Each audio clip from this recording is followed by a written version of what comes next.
মোহাম্মদ আলামিন, বরিশাল শরীফপুরি থানা, নেসারাবাদ। মেয়ে, ও একা হাঁটতে পারে না, আর কথা সব বলতে পারে না। বললেও কিছু কিছু কথা ফোটে, কিছু কিছু কথা ফোটে না। এখন মোটামুটি হালকা হালকা বোঝা যায় কথা যা বলে।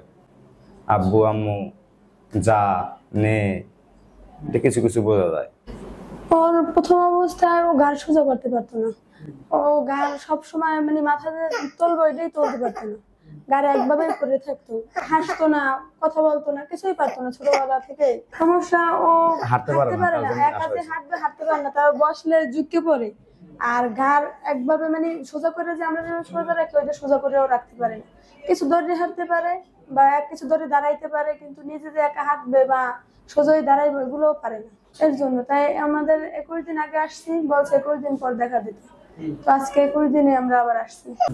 রোগীর পরিবর্তন বলতে ওর মানে রাগটা একটু বাড়ছে, আর এমনিতে কথা বলে।